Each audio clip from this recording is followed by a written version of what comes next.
Hi, I'm Kevin, and today I'm going to introduce about targeted therapy. Okay, to start with, what is targeted therapy? The targeted therapy is a type of cancer treatment that targets proteins that control how cancer cells grow, divide, and spread. It uses information about a person's genes and protein to prevent, diagnose, and treat disease. It acts on specific molecular targets associated with cancer, deliberately chosen or designed to interact with their targets. And nowadays, we have different types of targeted therapies. Next, we may be curious about the mechanism of targeted therapy. The angiogenesis inhibitor, for example. This kind of inhibitor targets blood vessels that supply to cancer cells. When this blood supply is cut off by using the angiogenesis inhibitor, the cancer cell's growth slows down or stops. Also, we have some other kind of inhibitors as well. The kinase inhibitor. It attacks the proteins inside and on the surface of the cancer cells to stop them from growing and dividing. It targets the catalytic site of the enzyme and reduces the activity of enzyme, blocking the abnormal enzyme signals that make the tumor cells divided.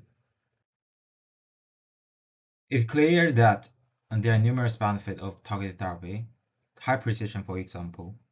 It specifically targets cancer cells or specific molecular pathways involved in disease progression, reducing damage to healthy cells. Also, it has a lower side effect since the target therapy are designed for only certain parts of the disease process. They generally have fewer side effects than normal ways like X-rays and chemotherapy. Also, the biomarker testing can help monitor the effectiveness of therapy and guide adjustment in the treatment as needed. However, there are still some drawbacks of targeted therapy. The resistance can happen when target itself changes and target therapy is not able to interact with it. And it can happen when cancer cells find new ways to grow that do not depend on the target. Meanwhile, the drugs for some targets are hard to develop, which means that not all cancers can be treated with the target therapy. Reasons include target structure, target function in the cells. And finally, till now, the target therapy is still one of the most effective treatments for cancer, aimed at helping patients improve their standard of life and ensure a corresponding enhancement in their living standard, which is achieve our goals of human well-being.